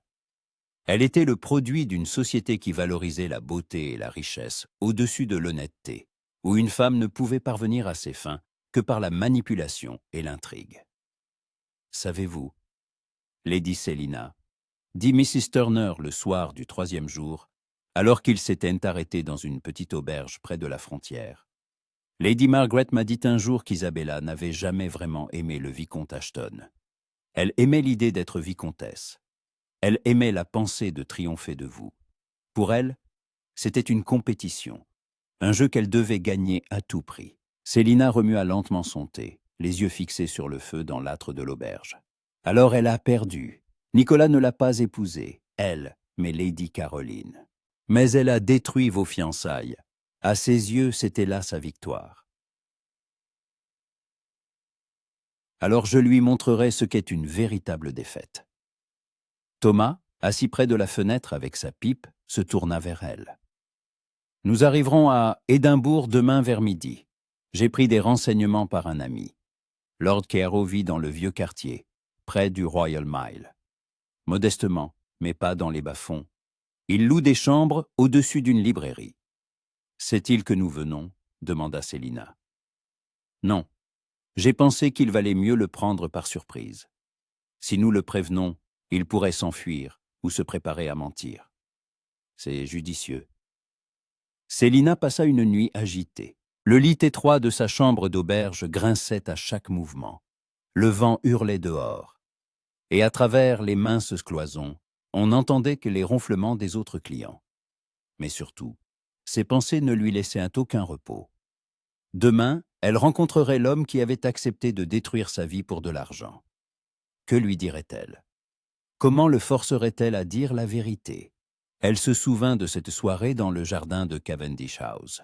Lord Carew était jeune alors, environ 25 ans, d'une beauté un peu brute, cheveux blonds, yeux bleus, sourire assuré. Il s'était approché d'elle alors qu'elle était sortie prendre l'air après la chaleur de la salle de bal et lui avait parlé du temps, des fleurs du jardin. Une conversation mondaine ordinaire. Puis, soudain, il l'avait saisie, l'avait attirée à lui, avait tenté de l'embrasser. Elle l'avait repoussé, mais à cet instant, les témoins étaient apparus au détour de l'allée. Lady Harrington, le comte Maurice, Isabella elle-même. Leurs exclamations d'indignation, leur choc fin, leur regard réprobateur. Lady Célina, dans le jardin, avec Lord Carew. Mon Dieu! Tout s'était passé en quelques minutes. Carew s'était immédiatement retiré en marmonnant des excuses et avait disparu dans l'obscurité du jardin. Et elle était restée seule face au tribunal de la société, sans défense, sans droit de s'expliquer. À la fin de la soirée, tout le bal était au courant du scandale. Le lendemain, Nicolas rompait leur fiançailles. Maintenant, 5 ans plus tard, elle retrouverait Carew et le forcerait à avouer. Il aurait dû le faire à l'époque, faire preuve d'un minimum d'honneur. Mais il s'était tu, avait pris l'argent et s'était enfui. Un lâche et un scélérat. Édimbourg les accueillit sous un ciel gris et un vent froid venu de la mer. La ville s'étendait sur des collines, de vieux bâtiments s'élevaient vers le ciel, le château dominant l'ensemble tel un gardien de pierre. Les rues étaient étroites, pavées, sentant la mer, la fumée et un étrange mélange d'épices provenant des échoppes. La voiture s'arrêta devant un hôtel respectable sur Princess Street. Thomas installa les dames dans leur chambre et partit lui-même en reconnaissance pour trouver l'adresse exacte de Carew et s'assurer qu'il était chez lui. Célina se tenait à la fenêtre de sa chambre, regardant le château dans la brume. Édimbourg était d'une beauté austère et ancienne. Tout ici respirait l'histoire. Chaque pierre, chaque rue se souvenait de siècles de lutte, de trahison, de grands exploits. Dans une telle ville, le mensonge semblait particulièrement mesquin et pitoyable. « Milady Miss, Turner entra avec un plateau de thé. Vous devriez manger. La route a été longue. » « Je vous remercie, mais je n'ai pas faim. Je suis trop tendu. »« Je comprends, mais vous aurez besoin de force pour la conversation qui vous attend. Lord Carew ne sera probablement pas coopératif. Alors je le rendrai coopératif. » 1 heure plus tard, Thomas revint. Son visage était sombre. « Je l'ai trouvé. Il est chez lui. Mais il y a un problème. Carew était malade. Sa logeuse, la propriétaire de la librairie, m'a dit qu'il est alité depuis 1 mois. La phtisie. » Célina se figea. « Il est mourant ?» On dirait. Le médecin lui donne quelques semaines, peut-être 1 mois. La logeuse a été surprise de notre visite. Elle a dit qu'il n'a pas d'amis, que personne ne lui rend visite. Tant mieux pour nous. Un homme mourant pourrait vouloir soulager sa conscience, ou au contraire, s'endurcir et refuser de parler. Célina, es-tu sûre? Absolument. Ils partirent tous les 3. Célina, Thomas et Mrs. Turner. La librairie se trouvait dans un vieil immeuble du Royal Mile, entre un antiquaire et un atelier d'horlogerie. L'odeur de vieux livres et de poussière les frappa dès qu'ils franchirent le seuil. Derrière le comptoir se tenait une femme d'âge mûr, portant des lunettes, le visage fatigué. « Nous venons pour Lord Carew, dit Thomas. Lord Thomas Mortimer et Lady Selina Mortimer. Nous avons une affaire importante. » La femme les dévisagea avec curiosité. Mortimer? Ce nom lui est familier. Il l'a murmuré dans son délire il y a quelques nuits. Montez au haut 2e étage, dernière porte à gauche. Mais ne le fatiguez pas trop, il est très faible. L'escalier était raide et étroit. Les marches grinçaient sous leurs pieds. En haut, une odeur de médicaments et de maladies flottait dans l'air. Thomas frappa à la porte. N'obtenant pas de réponse, il la poussa. La chambre elle était petite, meublée sobrement. Un lit près de la fenêtre, une table avec des restes de repas, un fauteuil au revêtement usé. Et sur le lit, sous un tas de couvertures, gisait un homme que Selina reconnut à peine. Lord David Carew n'était plus que l'ombre de lui-même. Son visage était émacié, ses joues creuses, ses yeux enfoncés. Ses cheveux blonds et ternes étaient devenus rares et ternes. Il toussait, une toux terrible, caverneuse, qui secouait tout son corps. Quand la quinte de toux cessa, il tourna la tête et les vit. Ses yeux s'écarquillèrent de reconnaissance et de peur. « Vous, allaita-t-il, Lady Selina Mortimer. »« Oui, c'est moi. » Selina entra dans la pièce, et Thomas referma la porte derrière eux. Mrs. Turner resta près de l'entrée, témoin silencieux. « Comment m'avez-vous trouvé ?» Carew tenta de se redresser, mais ses forces l'abandonnèrent, et il retomba sur les oreillers. « Peu importe. L'important est que je sois ici. Et je suis venu pour la vérité, Lord Carew, sur cette soirée, sur ce qui s'est passé dans le jardin de Cavendish House. » Il se détourna, regardant par la fenêtre. « C'était il y a longtemps. Ça n'a plus d'importance. Ça en a pour moi. Cette soirée a détruit ma vie, mon nom, mon avenir. Et vous faisiez partie du complot. Vous avez été payé. Lady Isabella Kingsley vous a payé pour me compromettre. » Un silence pesant s'installa. Carew respirait avec un sifflement, chaque inspiration lui demandant un effort. « Je ne sais pas de quoi vous parlez. Ne mentez pas. » Selina sortit les lettres de son réticule et les jeta sur le lit. « J'ai des preuves. Votre correspondance avec Isabella, les mentions d'un marché, d'un paiement, tout est écrit. » Carew regarda les lettres et quelque chose se brisa dans son regard. « Pourquoi êtes-vous venu? Pour vous venger? Je suis déjà en train de mourir. Que voulez-vous de plus? Des aveux. Des aveux publics, écrits, de ce qui s'est passé. Que vous avez agi sur ordre d'Isabella Kingsley, que j'étais innocente. C'est tout ce dont j'ai besoin. Signez une confession, et je vous laisserai en paix. Et si je refuse? » Thomas avança, sa voix glaciale. « Alors je transmettrai ces lettres à la justice. Vous serez accusé de diffamation, de complot visant à déshonorer une dame de la noblesse. Oui, vous êtes mourant, mais vous passerez vos derniers jours en prison, dans la honte. Ou bien vous pouvez faire ce qui est juste, peut-être la première chose juste que vous ayez faite depuis 5 ans, et aider à rétablir la justice. » Carew se remit à tousser, longuement et douloureusement. Quand la crise passa, il y avait du sang sur ses lèvres. Il l'essuya d'une main tremblante. « Pourquoi devrais-je vous croire?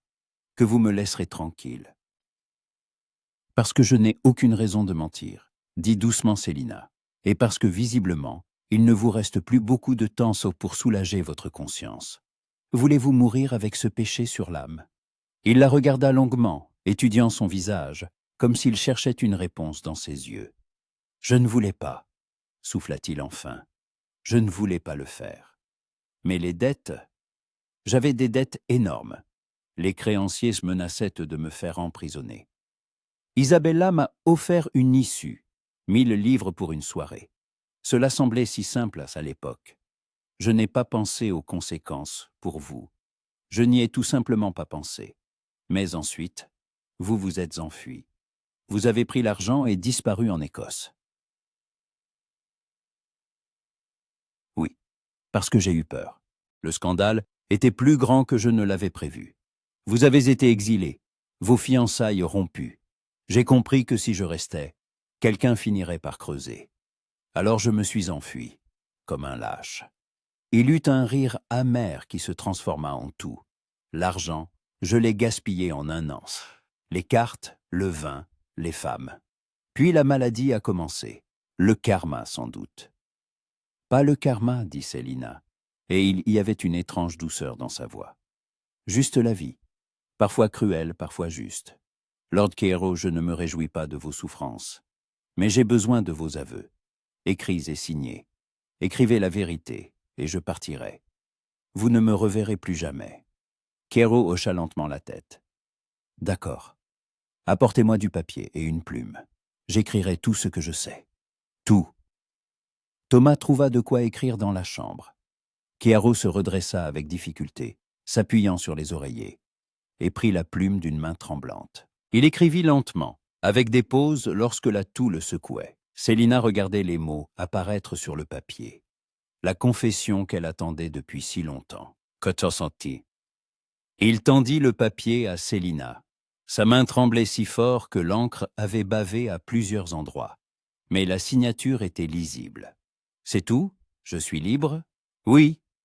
Célina plia soigneusement la confession et la rangea dans son réticule. Je vous remercie, Lord Keiro. Vous avez fait ce qu'il fallait. Ce qu'il fallait?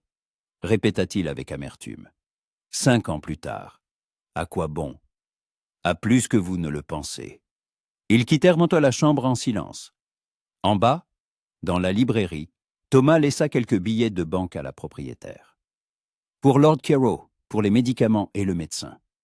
La femme accepta l'argent avec surprise et gratitude. Vous êtes de bonnes personnes. Peu de gens se soucient de lui. Dehors, Célina s'arrêta, respirant l'air froid d'Édimbourg. Elle tenait dans ses mains la confession, le document, qui changeait tout. La preuve de son innocence, une arme contre Isabella. « Nous rentrons à Londres ?» demanda Thomas. « Oui, immédiatement.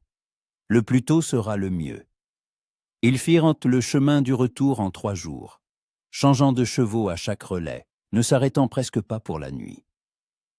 Célina dormait par intermittence dans la voiture, serrant contre sa poitrine son réticule contenant les précieux documents. Les lettres d'Isabella, la confession du comte de Wiltshire, le témoignage de Keiro, tout ce qu'il fallait pour une victoire totale. Londres les accueillit le soir du 6e jour. La ville était illuminée de milliers de lumières, les rues bondées de voitures et de piétons. La vie suivait son cours, ignorant qu'une tempête était sur le point d'éclater. À l'hôtel particulier de Grosvenor Square, Violette les attendait. Elle se jeta dans les bras de Célina. Enfin, je n'en pouvais plus d'attendre. Alors, raconte! Célina lui montra la confession de Keiro. Violet lut, et ses yeux s'embuèrent. Mon Dieu, Célina, tu as réussi. Tu as prouvé ton innocence. Pas encore. J'ai les preuves, mais il faut les rendre publiques de la bonne manière. Il faut que tout le beau monde les voie, y croie, et qu'Isabella n'ait pas le temps de s'enfuir ou d'inventer un nouveau mensonge. Qu'as-tu en tête? Célina sourit, et pour la première fois depuis longtemps, son sourire était sincère, sans amertume. Un bas, un grand bal somptueux en l'honneur de mon retour. J'inviterai tout le gratin de Londres.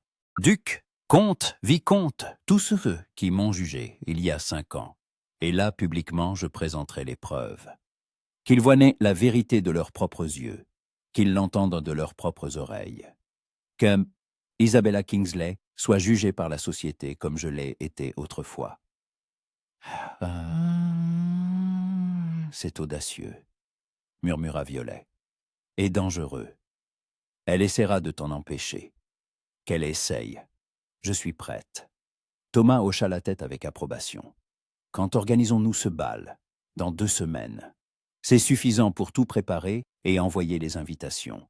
Nous louerons la salle la plus luxueuse, engagerons les meilleurs musiciens, la décorerons de fleurs. Ce sera l'événement de la saison. Et la fin de ton histoire, ajouta Violet.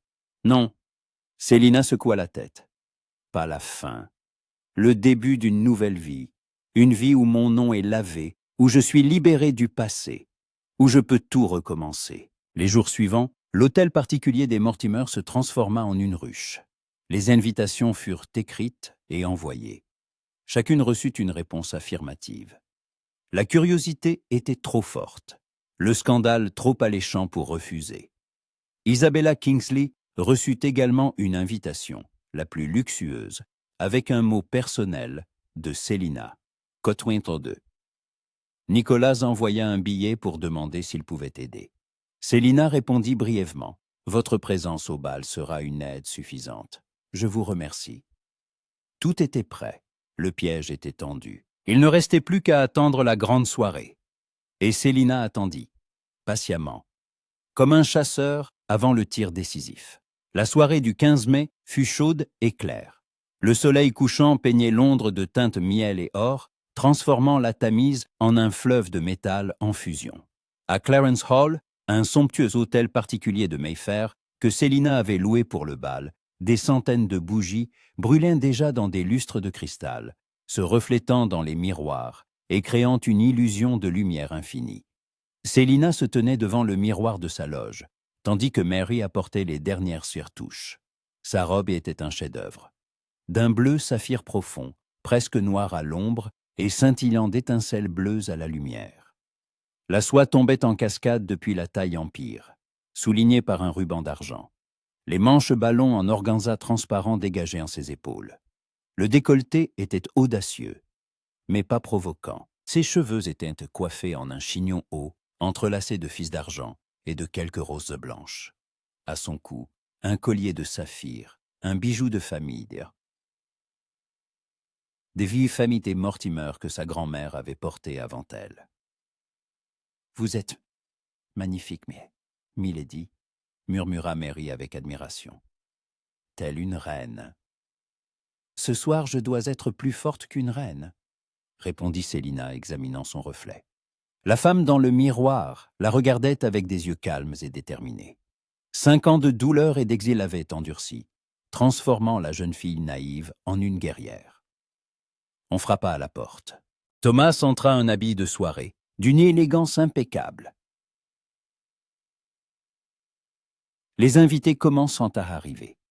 La duchesse de Devonshire est déjà là, avec Lady Agatha Forbes, le comte de Surrey, le vicomte Rutland, la famille Pembroke.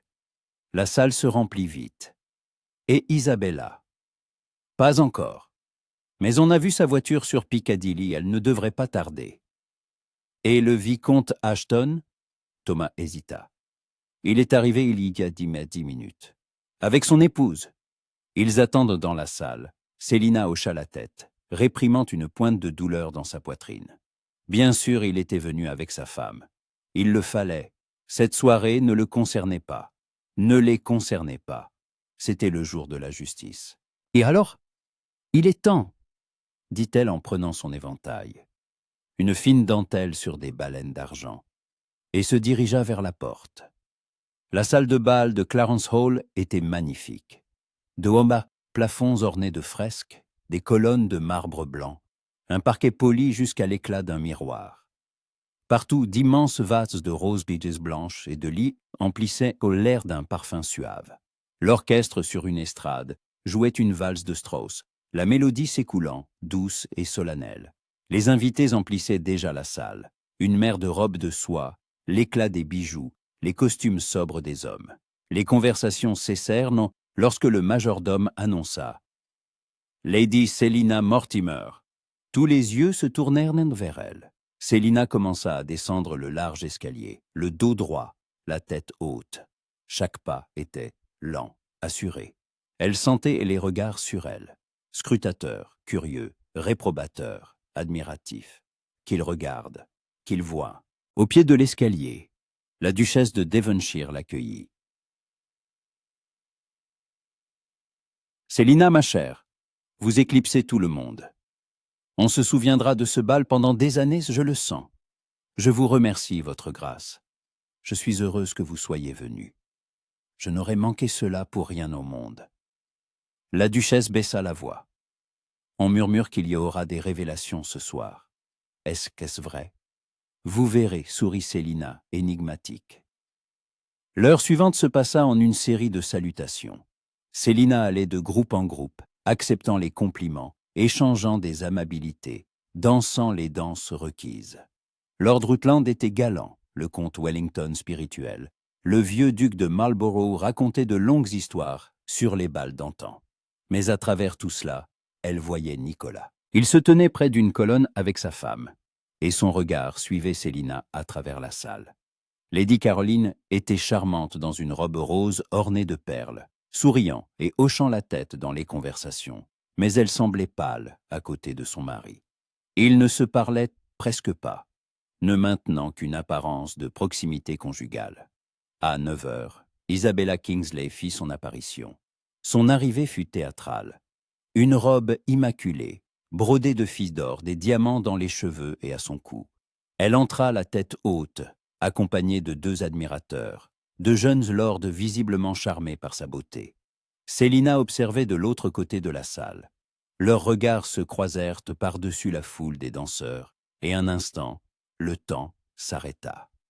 Dans les yeux d'Isabella se lisait le mépris et le défi. Dans ceux de Célina, une froide détermination. Le jeu avait commencé. Isabella se déplaçait dans la salle, rassemblant autour d'elle ses courtisans, riant, flirtant, attirant l'attention. Elle était dans son élément, la reine du bal, le centre de l'attention. Mais Célina ne se pressait pas. Patience, chaque chose en son temps. À 10 heures, la musique cessa. Le majordome frappa le sol de sa canne pour réclamer l'attention. Thomas apparut aux côtés de Célina, lui offrant son bras. Ils s'avancèrent au centre de la salle, et le cercle des invités se referma autour d'eux. « Chers amis » commença Célina, sa voix résonnant dans la salle, claire et forte. « Je vous remercie d'être venus ce soir. Cette soirée est spéciale pour moi. Il y a 5 ans, j'ai quitté Londres dans la honte et l'exil. Mon nom a été sali, mon honneur remis en question. Je suis parti en croyant que la justice n'existait pas, que le mensonge triomphait toujours. » La salle se figea dans le silence. Chacun écoutait, retenant son souffle. Mais je me trompais. La justice existe.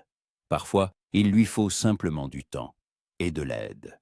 Je ne suis pas revenu pour demander pardon. Je suis revenu pour révéler la vérité sur ce qui s'est passé il y a 5 ans, sur le véritable coupable du scandale qui a détruit ma vie.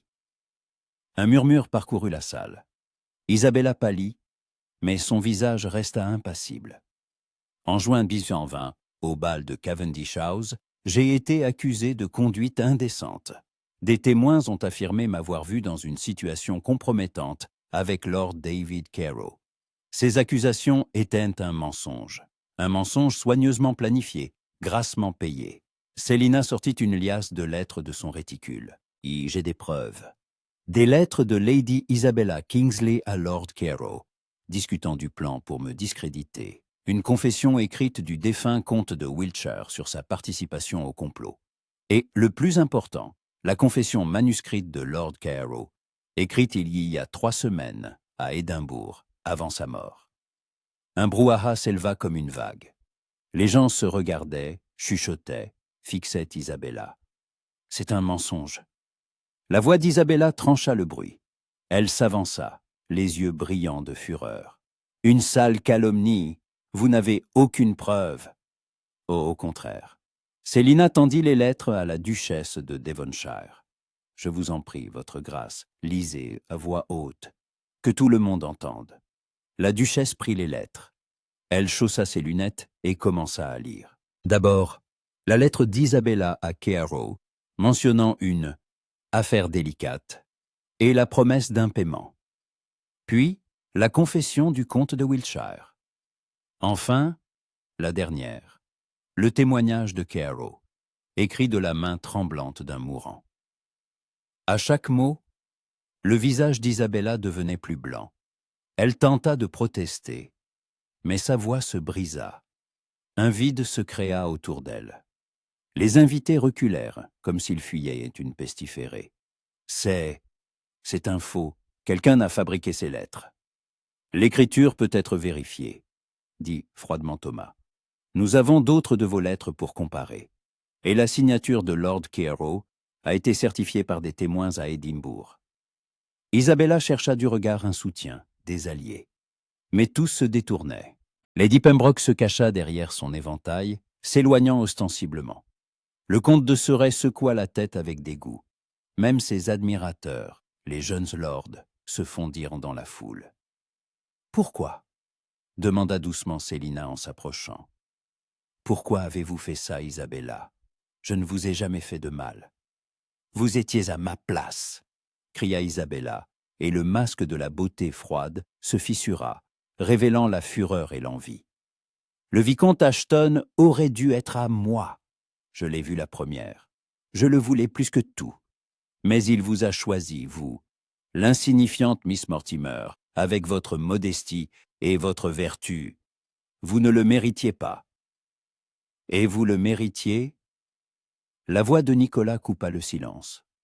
Il s'avança, le visage de pierre. « Vous me méritiez en détruisant la vie d'une femme innocente, en trompant, en soudoyant, en mentant. » « Nicolas ?»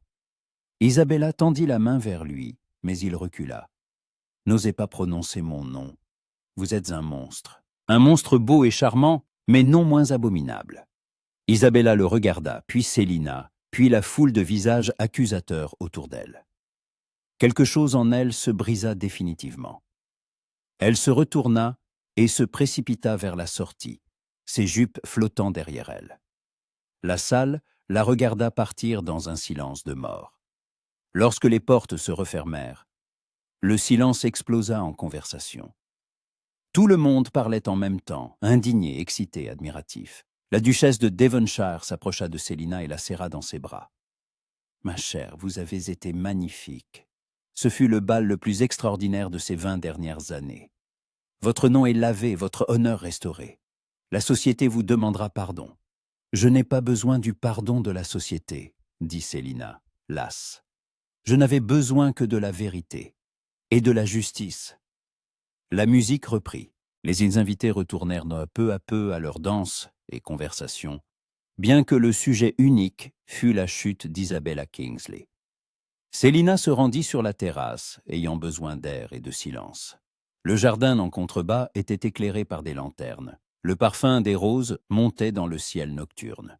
Les étoiles brillaient au-dessus de Londres, indifférentes aux drames humains. Célina se tenait près de la balustrade, sentant la tension des dernières semaines enfin la quitter. Elle l'avait fait.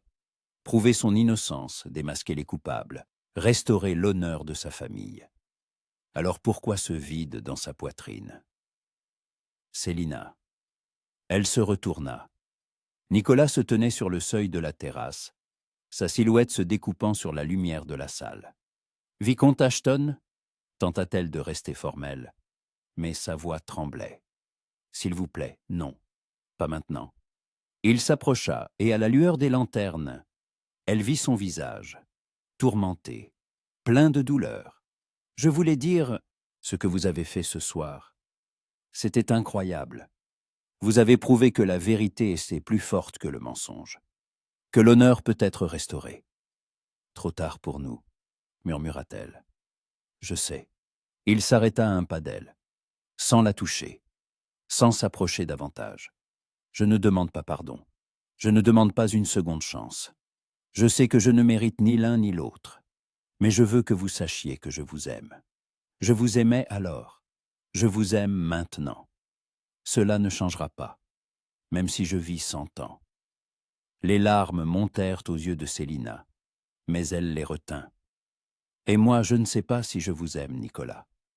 Une partie de moi se souvient de l'amour qui existait entre nous, mais une autre partie se souvient de la douleur, de la trahison, de la solitude.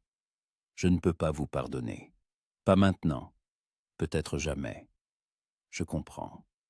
Vous êtes marié, vous avez un devoir envers votre femme, votre famille, et je ne serai pas la cause de la destruction d'un autre mariage.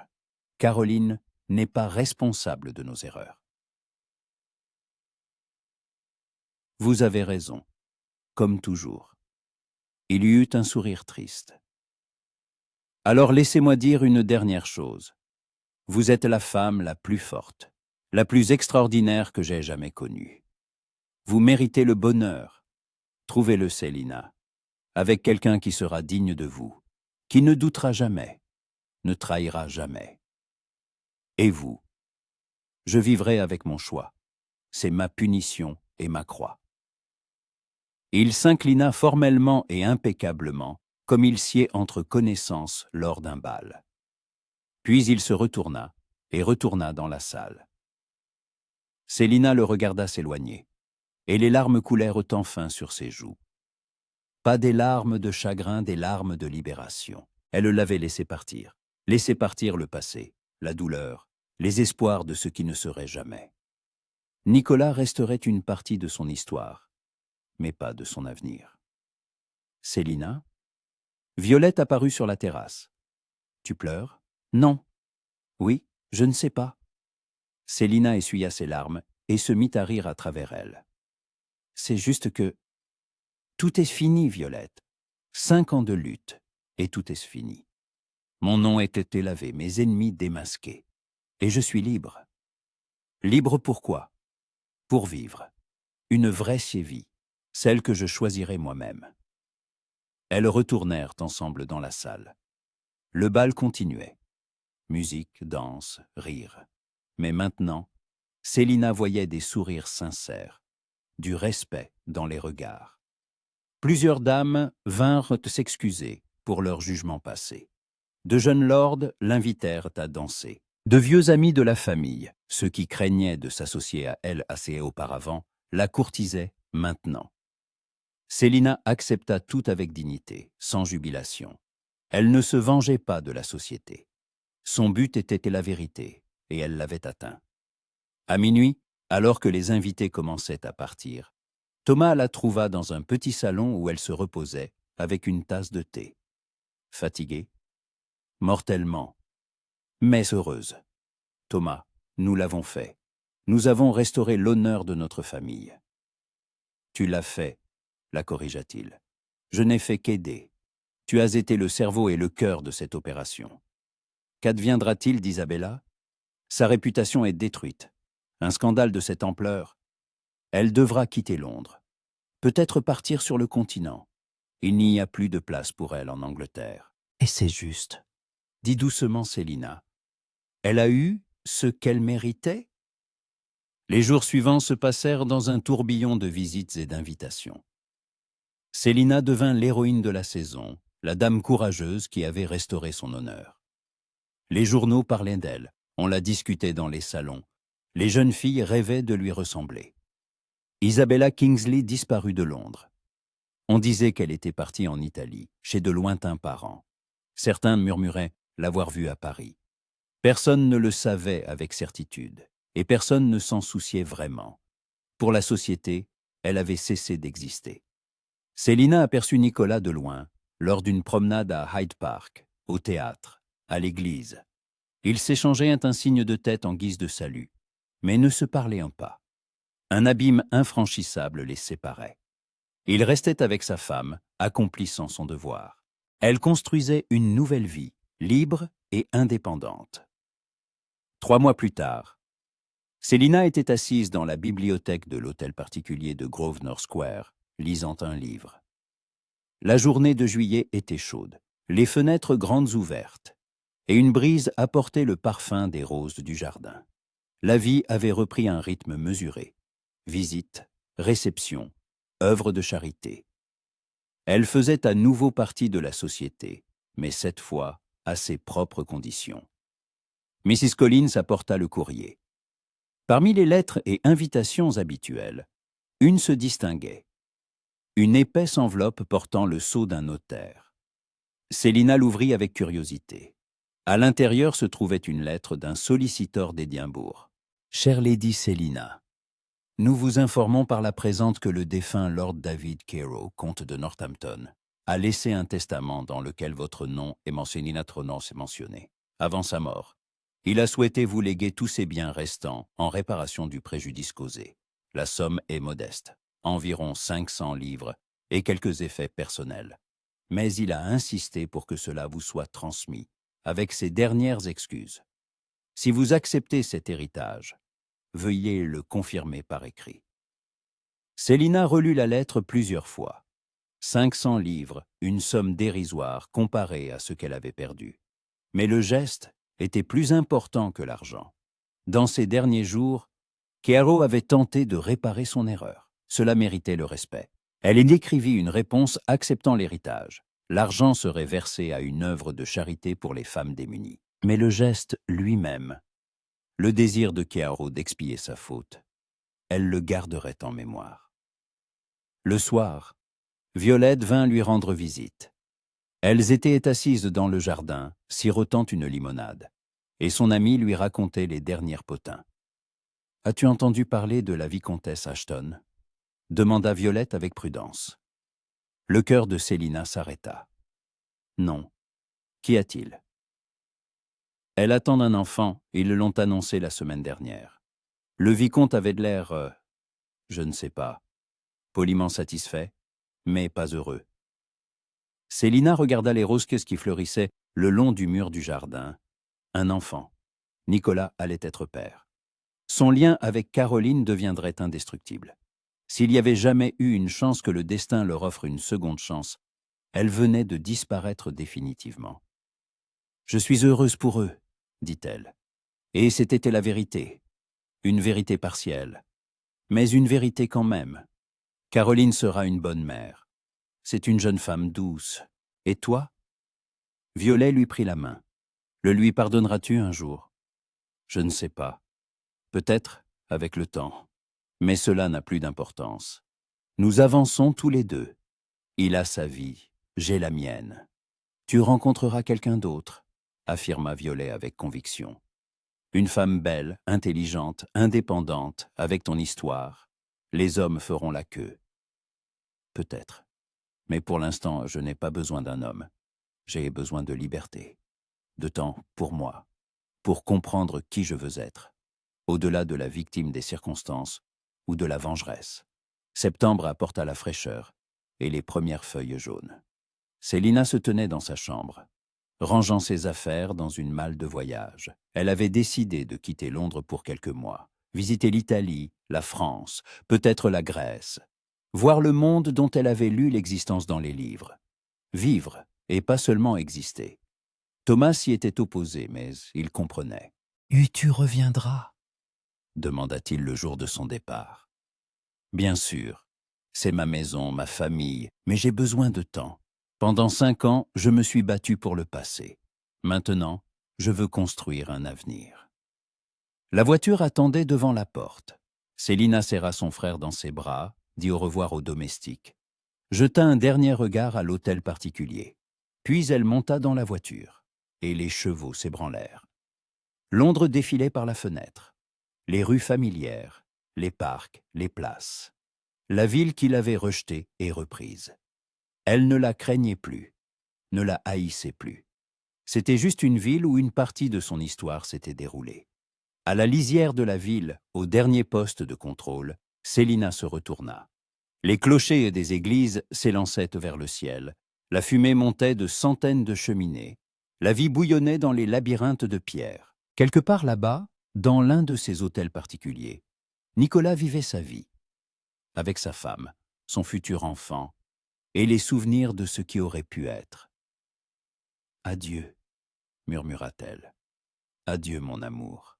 Adieu, ma douleur. Adieu, mon passé. » Et la voiture poursuivit sa route, vers de nouvelles routes, de nouveaux horizons, une nouvelle vie. Lady Célina Mortimer avait restauré son honneur et trouvé la liberté. Et devant elle s'étendait un monde entier, plein de possibilités. Et un jour peut-être, elle connaîtrait à nouveau l'amour. Un amour vrai, pur, sans l'ombre du passé. Mais ce serait une autre histoire, pour un autre temps. Pour l'instant, elle n'était qu'une femme dans une voiture, en route vers son avenir. Et c'était merveilleux.